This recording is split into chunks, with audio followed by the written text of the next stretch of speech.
Hey guys, we are back. We're on screen, off screen. We're excited for another episode here. I'm actually going to hit it off with my first topic. It's a book called Shadow of the Gods. I thought this book was awesome. Straight up, just really cool. It is a Viking story built in a fantasy world, and the world is extremely well done. There is a mountain range, and the mountain range is a dead god snake, and you can see it on the book's artwork. It's just really cool. You've got three main POVs, and the writing is really good with making you feel like you're part of this world. They are constantly talking about what's inside of your brain cage, talking about your brain, and little things like that increase the wealth of the world that you're in that really draw you into this story. You've got three characters, like I was saying. You've got Orca, and she is by far my favorite character in this book. She's very cool. She was an ex-warrior of some kind. You don't really know exactly what. And at the beginning of the book series, she's a wife with kids. And there's these rumors about children being taken. She goes out on a little journey, and her husband is killed, and somebody takes her child. She kind of has a like John Wick kind of moment. She digs up her weapons and she goes back to war, and she's going to get her kid. And she goes on this journey to save what's left of her family. She's written in a way where it feels very feminine. Like, she is a mother, that is what she's doing. Everything feels natural, everything feels earned with this character. And the fight scenes with her are so well written, like exactly where the axe is going to cut into people's arms or shoulders or into their stomachs, and how the wound is causing the other person to fight in a different way. It's not so overly detailed that it bogs you down, but it's detailed enough that you can really take in the battle that's commencing, and you find out more about the character that makes sense for why she is such a good fighter as you go along. I She is such a cool character. And then you have Verg. Verg is uh, a revenge story where he joins a group of mercenaries so that he can get knowledge about who his killer is, and hunt that sister's killer down, because he has a blood pact to hunt down the sister's killer. And he grows as he's becoming part of this group. He finds more about the world, and he finds out more about the dead gods that are gone. It's the revenge story is done a million different times. I think a revenge story to work really well has to have a character that you empathize with, and you empathize with their revenge plot. The author does a good job of making this world that's a dark, gritty, gray world feel more alive and feel like this revenge plot is actually worth following. The problem I have with the book is the other character, Elvar. She is she's fine. I've heard she's better in the second book. I'm going to start that here pretty soon. But in the first book, I wanted to get back to these other two characters so much because I was having such a good time with them and the way that they were building the world. That Elvar, who is the daughter of a king type character that's the chieftain, he's very powerful, he's very strong, he's very proven, and she wants to prove herself.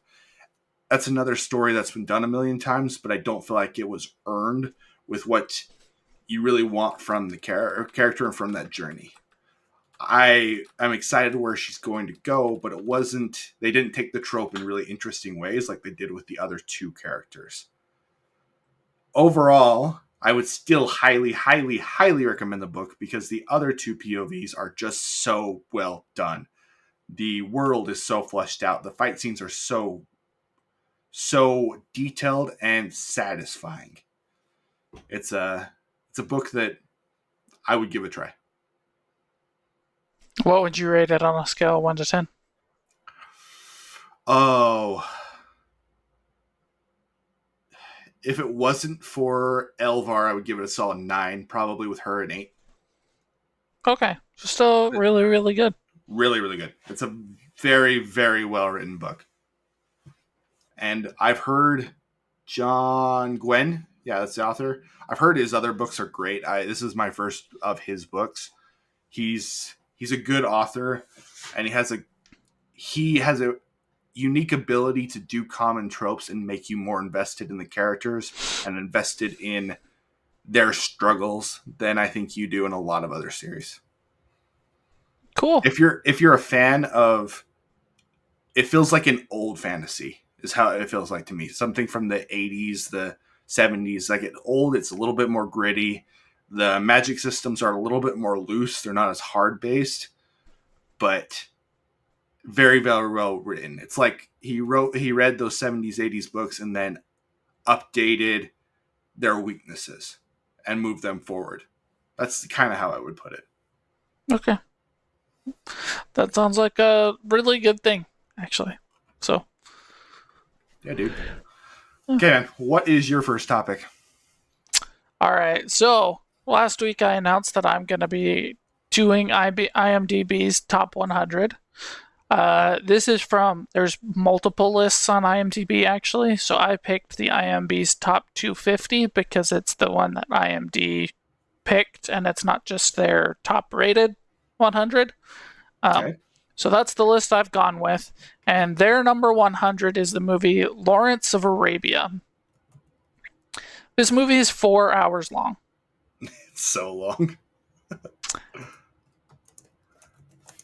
It is unbelievably long.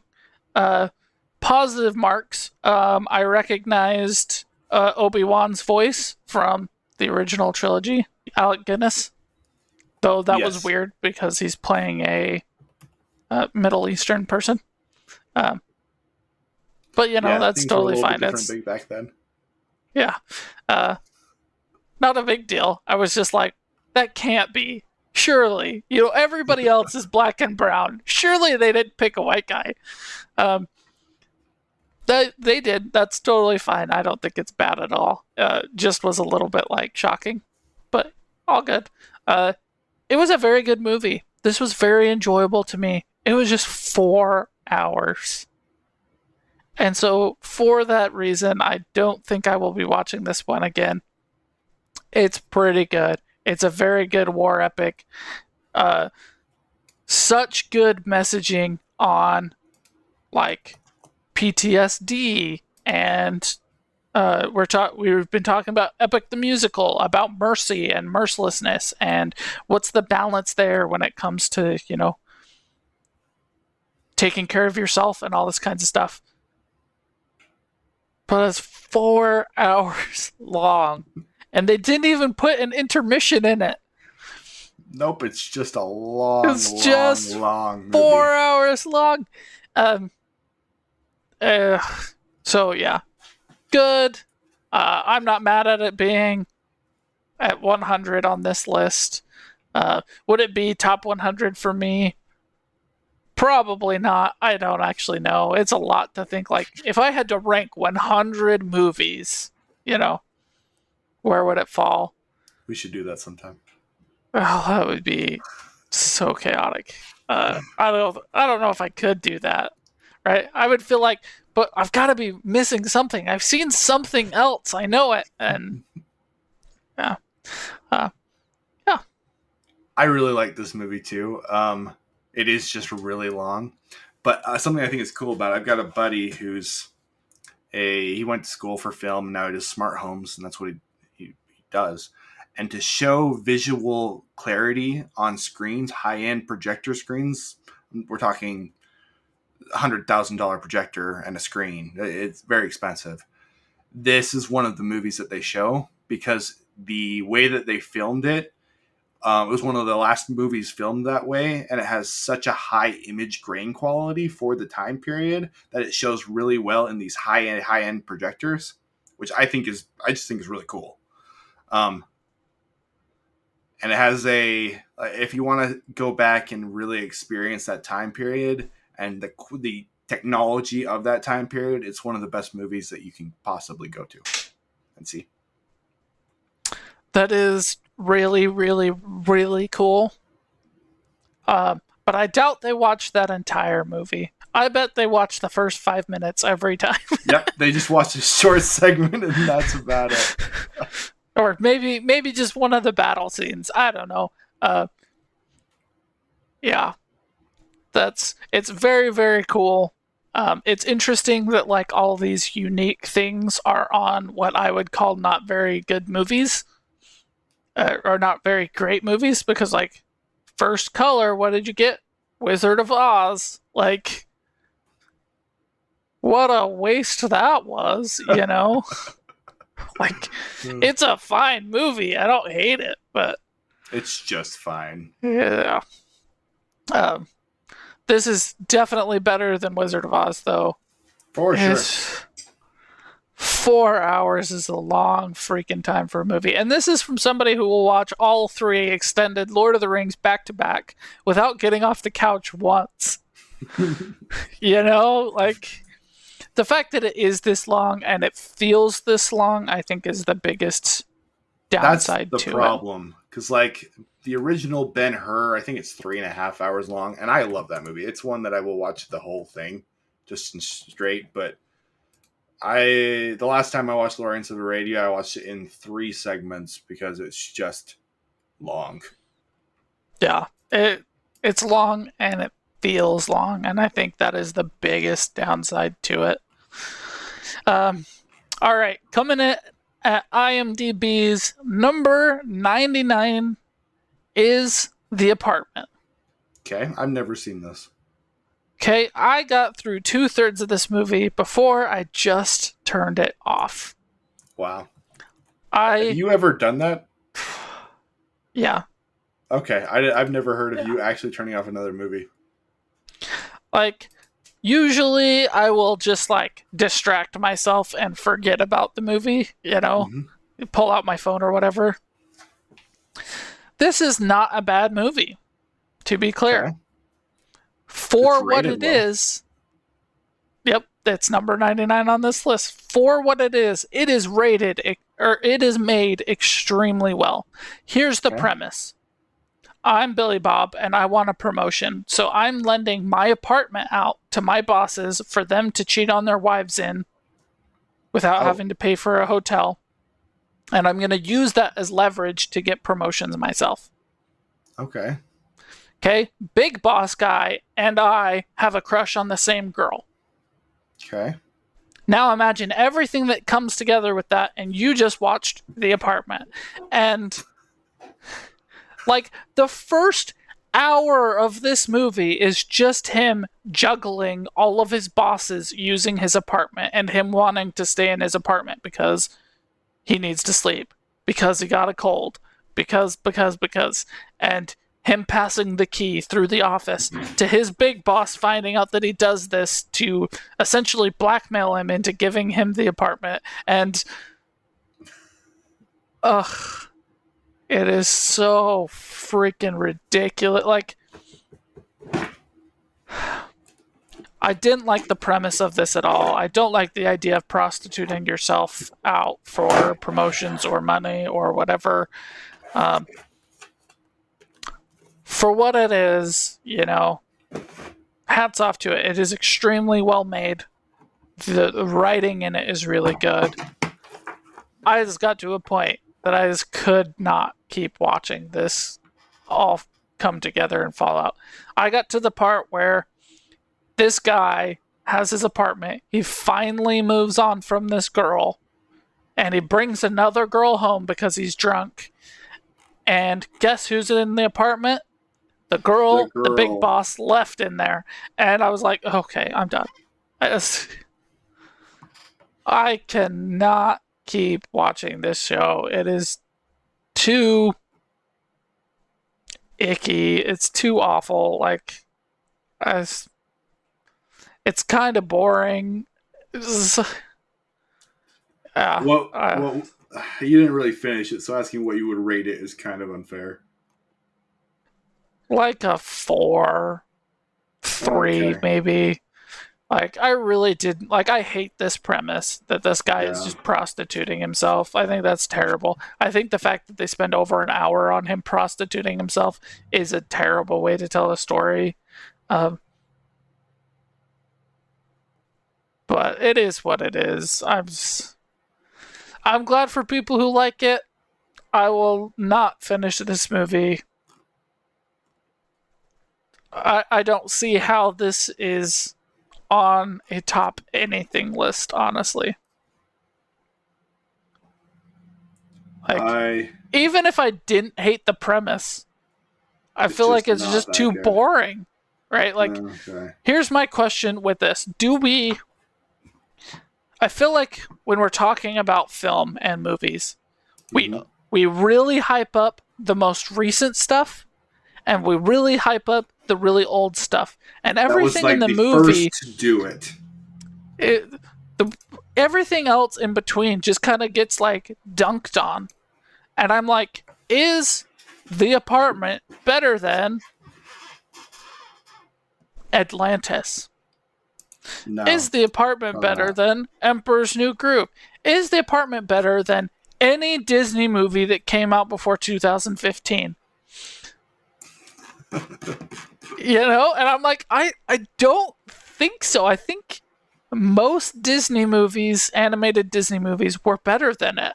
Like I'm looking at the 250 list right now, and is it better than Ford v Ferrari, which is at 208? Nope. No, not No, at it's all. not. No way. No. Uh, yeah. So that's where I'm at with this movie, and that's probably where I'm at with Lawrence of Arabia And too. Is it's probably just a little overrated. yeah, that's fair. Because Man, there are so many movies that are below it that should not be below it. Oh man. yeah, yeah, Like it's did it have more hard. impact than Scarface? Say hello to my little friend. I mean, people who don't know that movie know that saying. Yeah, yeah. It's it is what it is. I didn't make the list.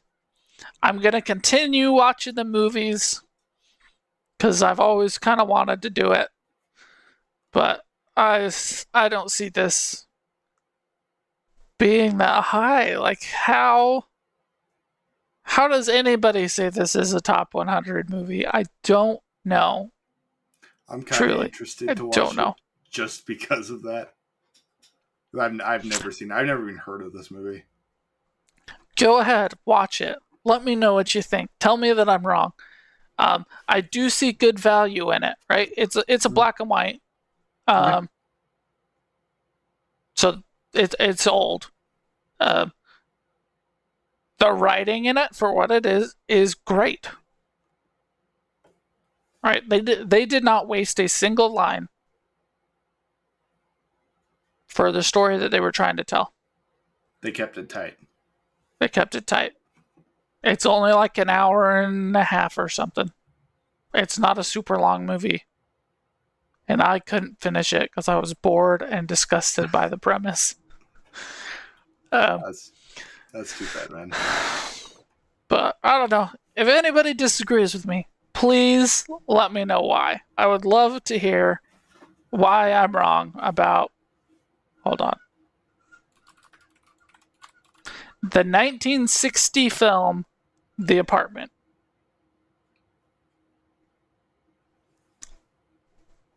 Hey, is it?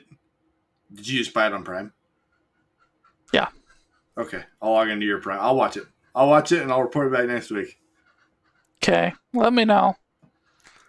I will. All right. What do you got for us? Okay, Woman of the Hour. It's a newer show on Netflix. It is Anna Kendrick's first directorial movie.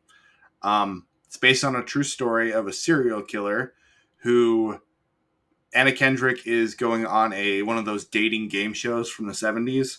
So she's asking all these guys different questions, and one of the guys is this serial killer. This is a good movie. It what makes it good and what makes it bad is the same thing. It does have a little bit of the man hate where it just feels like Anna Kendrick is, or whoever's writing the movie, is pro- projecting their experiences with men onto the screen. But what makes the movie really interesting is you can tell that women were the ones directing this and writing this. It wouldn't surprise me if they were the ones filming it also.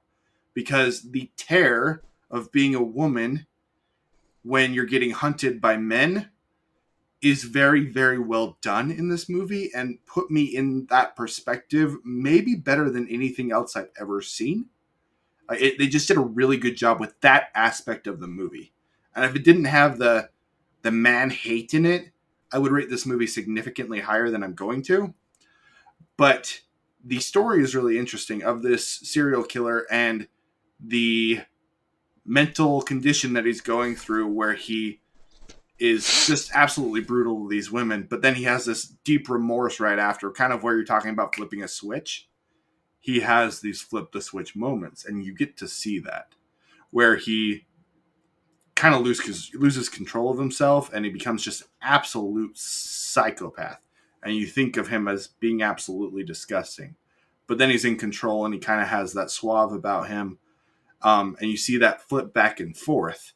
And when it flips, you get to go into the woman's shoes and see her as just like a terrified animal almost. It's that visceral. And I really liked that aspect of it. I liked the aspect of this game show. I thought it was clever. And you cut back to cutscenes where this serial killer is going through and he has another victim and another victim and another victim. And the fear just builds and builds and builds for our main character, Anna Kendrick.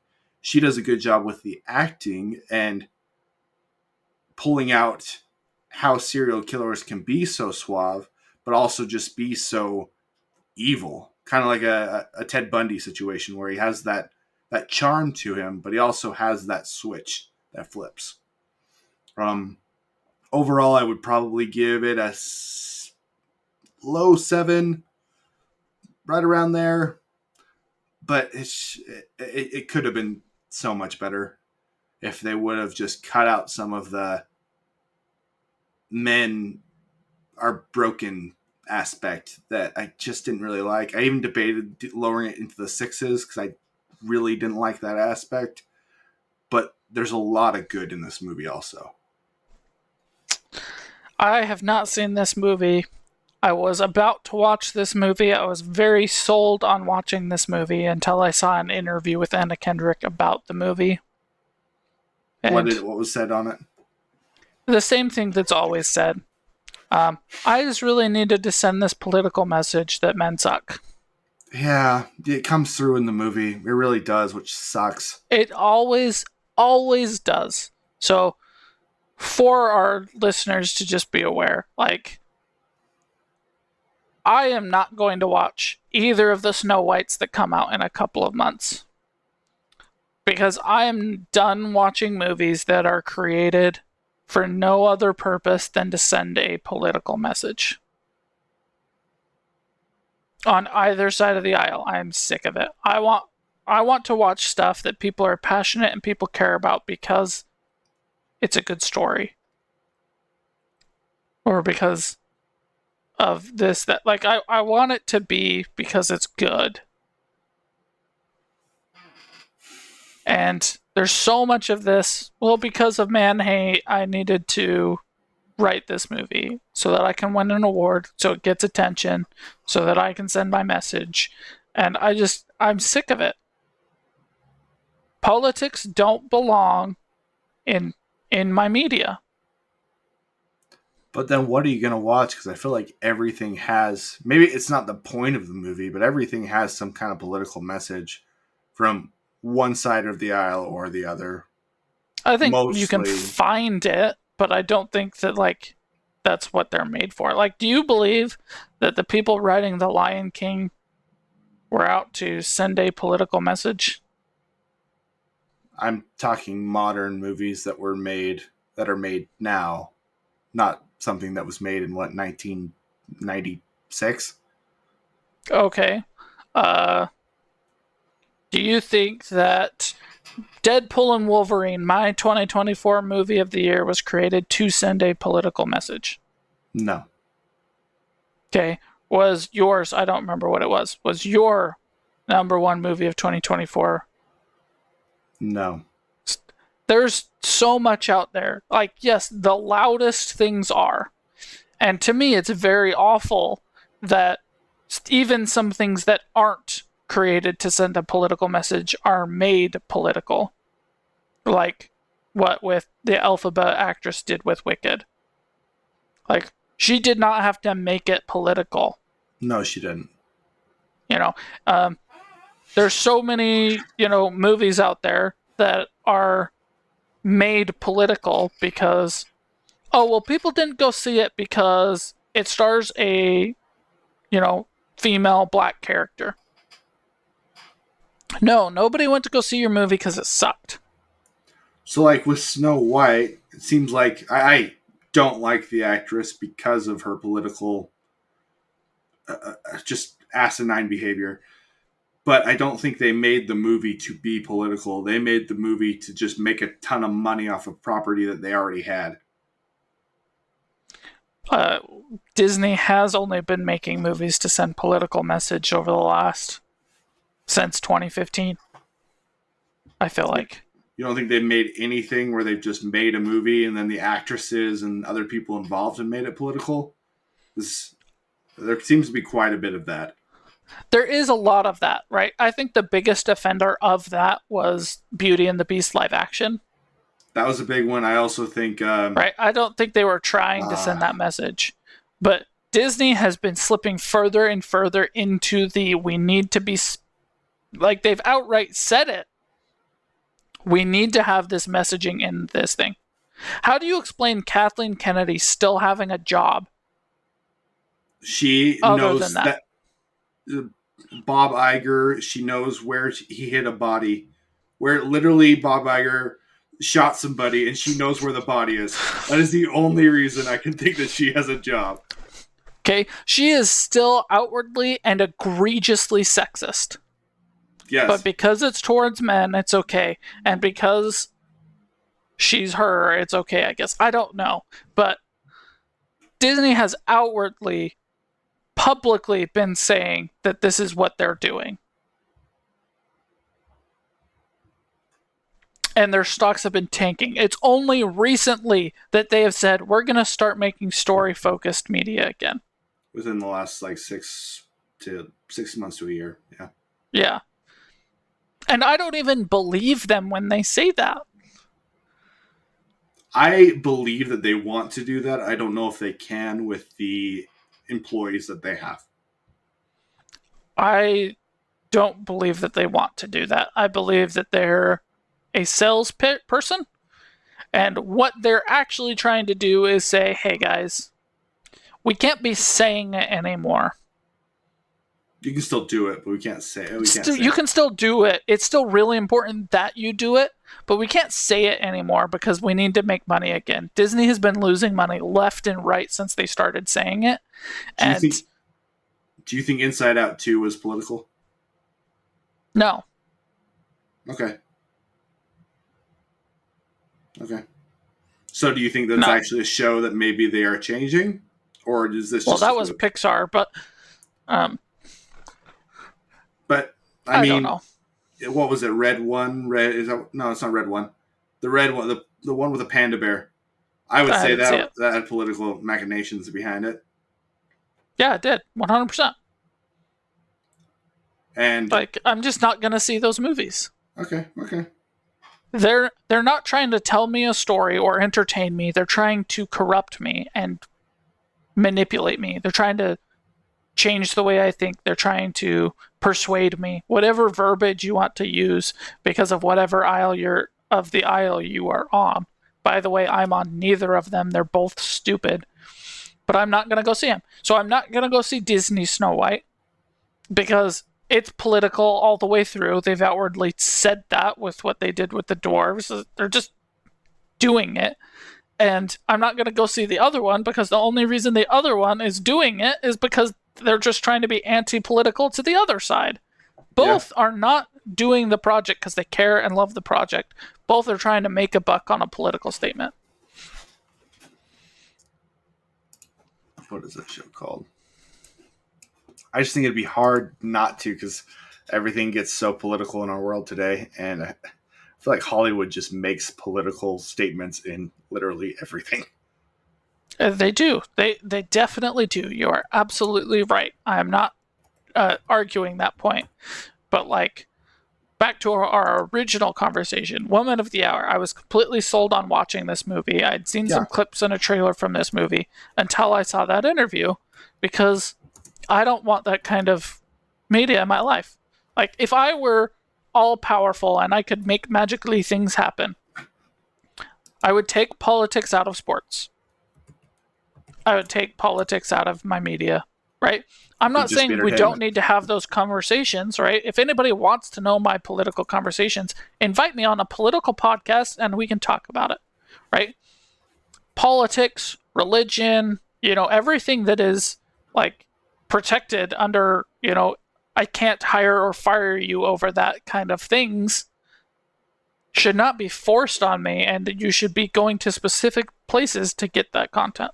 But isn't a lot of story political or a lot of story religious? Like, I'm not going to not watch Narnia, even though Narnia is heavily handedly religious. Actually, I was listening to a podcast today, and Tolkien thought Narnia sucked because it was so heavily handed, and he told C.S. Lewis that Narnia was crap because, oh, you have a lion that died and came back to life? Wow. I didn't know Tolkien said that. But I still like Narnia. I'm going to watch the show that they're making right now. Netflix is making, and it's got Greta, the person who created Barbie, is going to be the director of it. I'm still going to give it a shot. Okay, hats off to you. Narnia is a bad example. I don't like Narnia, but it is everywhere. There is a representation of society, and a lot of people say, oh, like, Ernest Hemingway was so good at talking about the society and everything in The Old Man and the Sea. They're wrong. The Old Man and the Sea is terrible. Or they talk about Moby Dick like it's so, the iceberg theory. There's so much underneath that it's talking about, that it's representing. But they're still very different things, right? There's a big difference between representing society and telling a story and saying, hey, I just got my screenplay greenlit. This is my opportunity to manipulate people.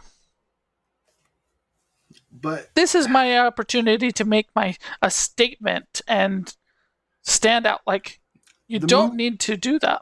The movie I'm trying to find, I can't remember what it was called. I liked it, but it was about child kidnapping and them. Say it was a big movie. It happened a couple years ago, and everybody made that political.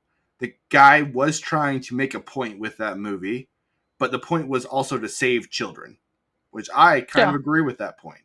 Would you not watch that because it is political? It does specifically have a point. Okay, let me be a little bit more clear. Okay. I'm not going to watch anything with a motivation other than what it's intended, right? So I'm not going to sports for my political statements. Okay. So politics needs to be pulled away from sports. I'm not going to a children's family animated movie for a political statement or a political message. I'm not saying movies like that shouldn't be made. Hey, if you want to make your movie about children being kidnapped, yeah. But that's what it's marketed as. That's it. Its intended audience is to do that. I know what movie you're talking about. I don't remember what it's called either. But it's been on my to-watch list for a long time because that's a very impactful story that's very important to tell. But stop giving me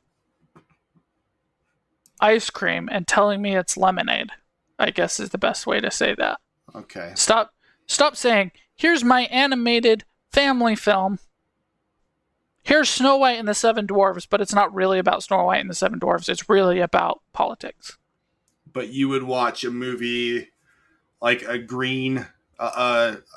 movie about environmental law where I can't remember what it's called. Man, sorry guys, I cannot remember what this movie's called, but it's really good actually. The main lawyer girl, is fighting for to figure out what is going on with this industrial plant, and it finds out that they've been poisoning the earth and throwing industrial waste into it, and it's about that. And it is more of a left-leaning movie. It's a good movie. I'm trying to find it right now, but the point of it is environmental law. You would watch something about that. Yeah. Okay. Yeah. Just tell me what it is, right? If I want to learn about your perspective and whatever, I'm not against that media existing. My point is I should have to be going to it and not it being shoved in my face. Fair enough. It's called Right? Aaron Brockovich. That's what it is. Okay. Great movie. I'm not against celebrities and stuff having political opinions or sharing their political opinions. I'm against them shoving it in my face through their main medias. Okay. Because, like, I'm not going to Dungeons and Daddy's podcast to learn about politics. I'm going there to be entertained in your silly, goofy, funny thing. Yeah. Right? I'm not going to sports to read your Black Lives Matter t-shirt. I'm going to sports to be entertained by a sport and to be pulled away from the world and politics like that. I should be in control of what I'm going into and not just have things outwardly shoved in your face like that from either side. So does it bug you when there's a movie and all of a sudden there's a lesbian kiss in it? Nothing even more. Just that. Does that feel political to you? No. Like Beauty and the Beast, and you have Gaston. No, not Gaston. Who's the sidekick? Pierre, I think. Pierre. Anyway, he dances with another man at the end of the movie, and that's about it. Does that feel political? Yeah, I think that was something it was not meant to be. I don't think it was actually intended to be political. Okay, that feels like it. I Josh don't necessarily Gad's have character. a problem with it, but that feels like it was intended to be political to me. I don't think so. I think that's one that was blown out of the water because they wanted to make a political statement. LeFou? Oh yeah, LeFou. That one was totally like, I just feel like they were being silly and having fun. And the right side flipped out and made it something that it wasn't intended to be with that one. But no, I'm not against that at all. There are gay people, there are lesbian people, there are transgender people. That exists in the world. That's fine. It happens. Even though what I hate is it kind like, of seems like it's obviously a political statement. I don't think it is, because every time it's been a political statement, it's like, hey, you're watching a show, and nothing has been said directly about this character's sexuality. We're going to look at The Rookie, for example, right? Okay. The black cop is just kind of there. He's a good person. He never really dates anybody. You know, they never really introduce a component, and then they decide one day, like, oh, he's gay. So then they have this episode about how hard it is to be gay. Right? That's not why I'm watching The Rookie. Right? They clearly wrote that episode to say, like, hey, being gay is good, and you should love people for being gay. Which I agree with, you should. But I believe that the way to address that is have him be gay without saying, hey guys, listeners or viewers or whoever, we need to make this statement about being gay being good. Right? You can just have him be gay. and not have to do the specific pandering episode. Yeah, right? So that's what it looks like to me. If you want your minority group to be accepted, stop acting like they're different. Stop treating them differently, right? A lot of people freak out because they feel prejudiced against because of certain things. I feel the same way. I feel the exact same way. What do you mean? I had to pay egregiously for school because I'm white. If I was black, I would have gotten it for free. If I wanted a scholarship, I had to write a 10-page essay, and I still wouldn't have been picked because I'm not a minority.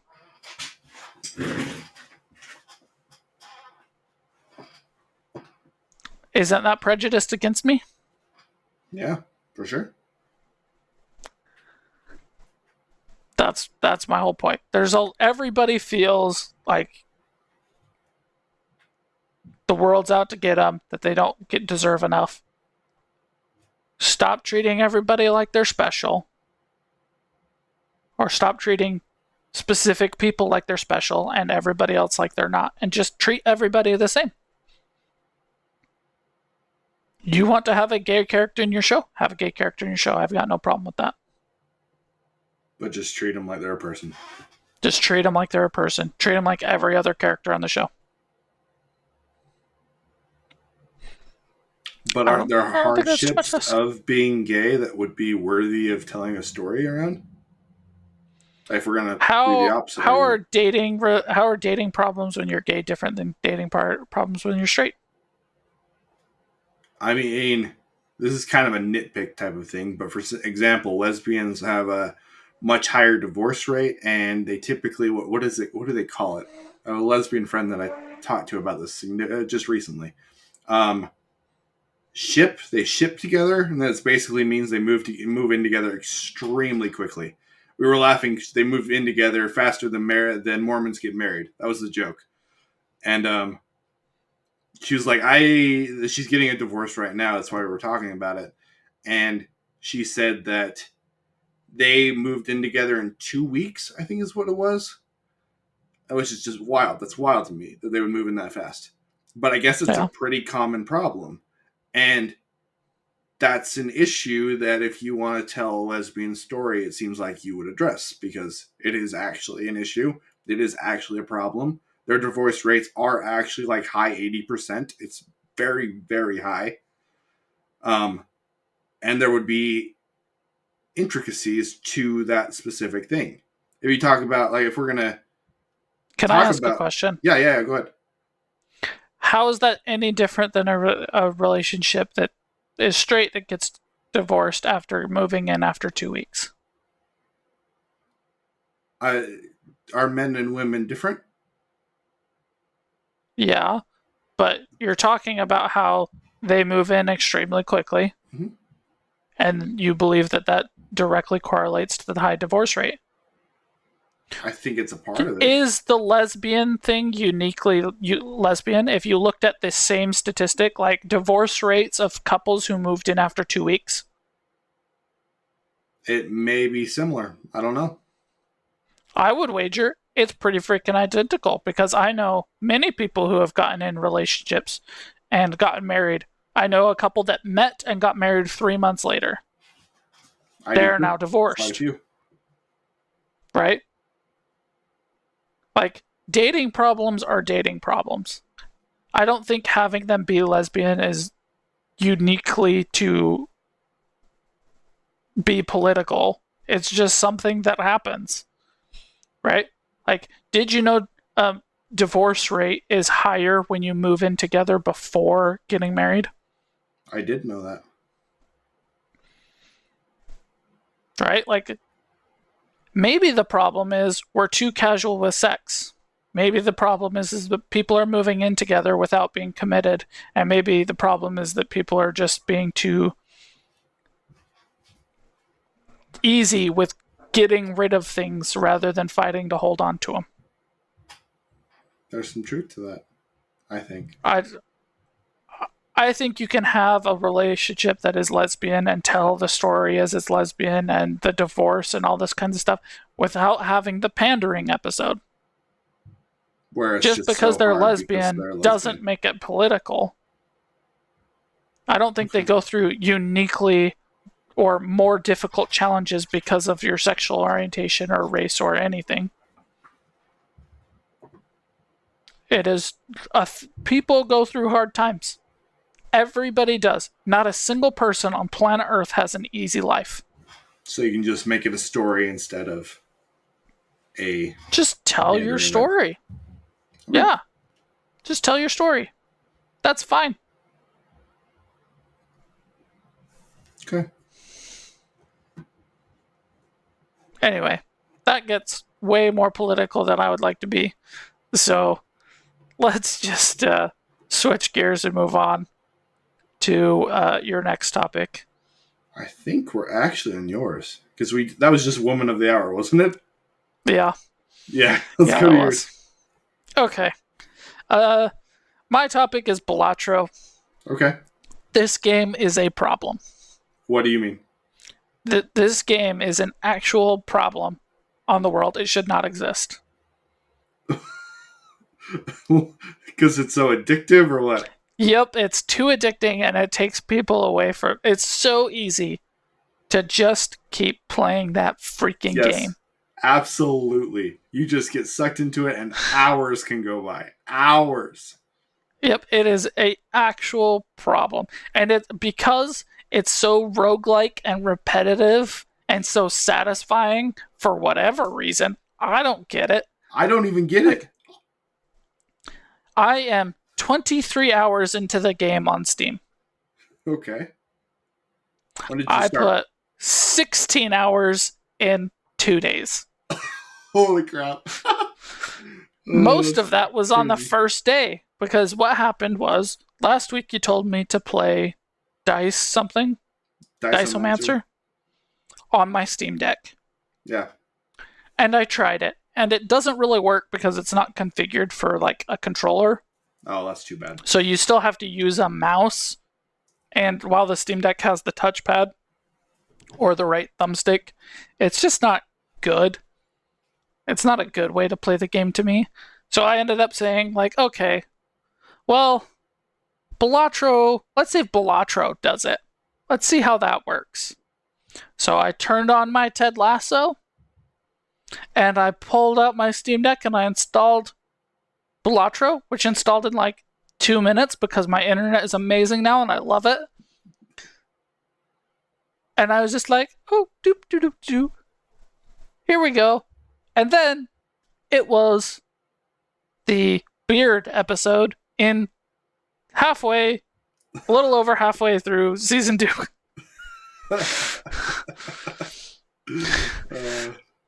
That is not a good thing. That is not like people should not be laying on their butts for that long of time. They should not be. But isn't it just so satisfying? I don't know. I It love this is. game. I It love is this game. fun.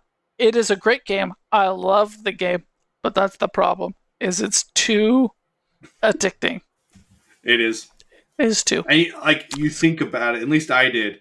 I would think about it when I was not.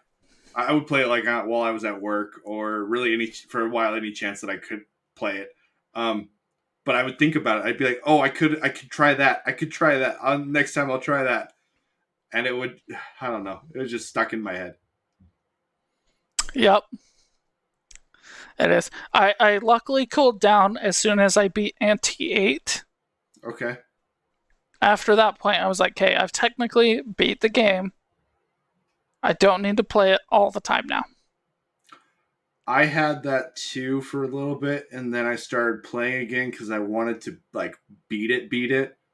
And it sucked me in for a lot more hours. I'm sure it will, and I'm sure that I will play this game a lot more. But I do think I won't go on 8 to 10 hour binges of it. Because literally, I was laying in bed and I did not get up a single time except to pee maybe once while Ted Lasso was on, and I wasn't really paying attention to Ted Lasso because I was playing Balatro on my Steam Deck. So what And was I your... am uniquely susceptible because, unlike you, I have a Steam Deck, and this is perfect use of a Steam Deck. It is ideal. Absolutely. It is not intense at all. I get like 4.5 hours playing that constantly at max brightness before I have to plug it into charge, which I don't even have to move for because the charger's right there. I can just plug it in and keep playing. Uh, it's a problem. It is not good. It's not good for people's mental health. It's not good for their physical health. It's not good for my nutrition. Because did I eat during that time? No, I did not. I drank some water and I played Balatro, and it's a problem. So what would you rate the game? 9 out of 10. It is so fun. I I know. don't I don't understand. When it was announced as for game of the year, I was like, okay, it's a roguelike poker game. Like, come on, guys. Like, there's better games out there. I was wrong. I was dead wrong. It's so much fun. I would have given it game of the year. Really? I have enjoyed Balatro a lot more than I've enjoyed Astrobot, which Yeah, was my previous pick. it's just so much fun. I Yeah. like you said, I don't get why it's as satisfying as it is. It just is. Yeah. That's why I've played it for. I think my Steam has it for like 200 hours. It's ridiculous how much I played this game. I don't understand it either. A lot of people love the music. I'm not particularly loving of that part of it. I don't turn even the music off. I don't even listen to music. I just listen to a podcast or an audiobook or whatever, and I just Yeah. enjoy the game.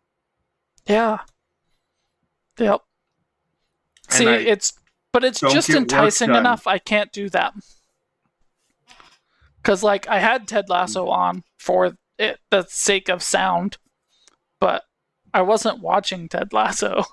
But like, take something like Dungeon Crawler. You just finished it. It's a lot of fun. You could play it in the background.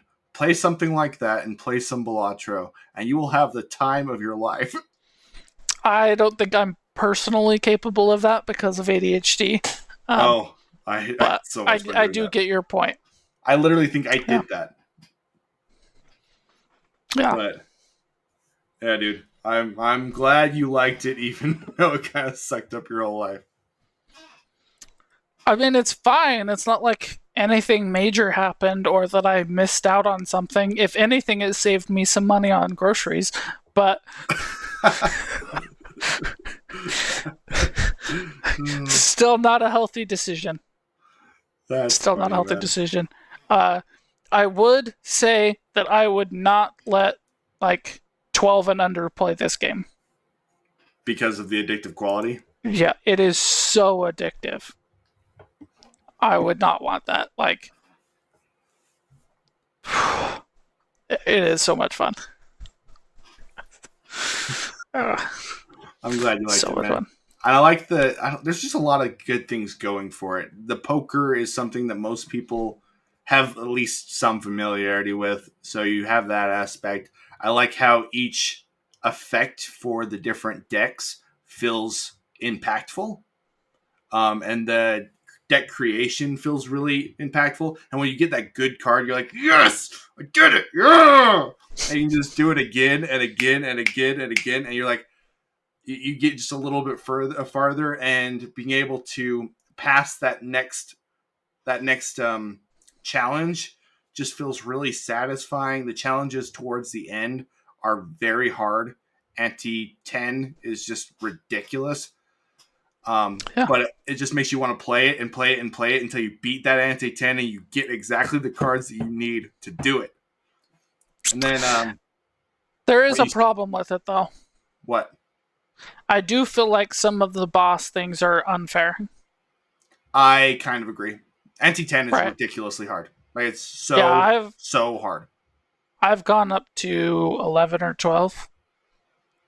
Like I've gotten really far into it. And I was getting like 1.2 million every turn until I hit a boss thing that specifically targeted my hit. Oh, and that just makes you feel And you're yeah, just yeah. like, okay, well, what the crap? Like, I have a good enough deck. You just like made me end too early. You made me lose at 80k because I was getting 1.2 million at this point. Like, it just feels like it's so targeted specifically sometimes that like, hey, most of the time if you get this specific boss thing, it doesn't matter. But this time, it's gonna ruin your It's gonna entire run. absolutely wreck you. I was actually saying the wrong thing. I wasn't talking about the anti. I was talking about the is it the chips where you go blue, gold. The top one is gold. You know what I'm talking about? Uh, I don't know. In Each it changes every 3 or 4 antes because ante goes up once every round. yeah, the anti is not what I was talking about. It was the you each time you beat it, you get a different negative, and you try to get higher and higher and higher. And then when you beat the very best one, you have all these negatives that are going against you. Where you play full through the full game, you try to beat all the antes, but you have all these negatives against you.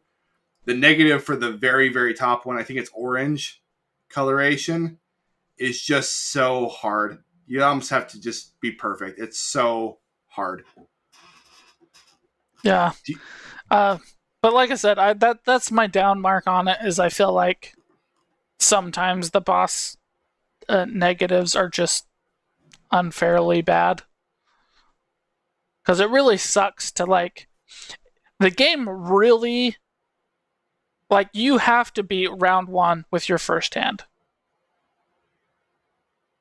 Yeah, Yeah, like starting your first time at the shop with 9 or 8 gold versus 7 is makes a huge such a big difference. impact on the game It's huge. that like it really sucks when I get through that first round and I'm cooking and I'm building my deck for the long run and I get outed on round 3 because that boss targeted my deck specifically. Like that really sucks. That does suck. Especially Yeah. on those times where you're like, I feel like I'm actually, this is coming together. All I need is for it not to target spades.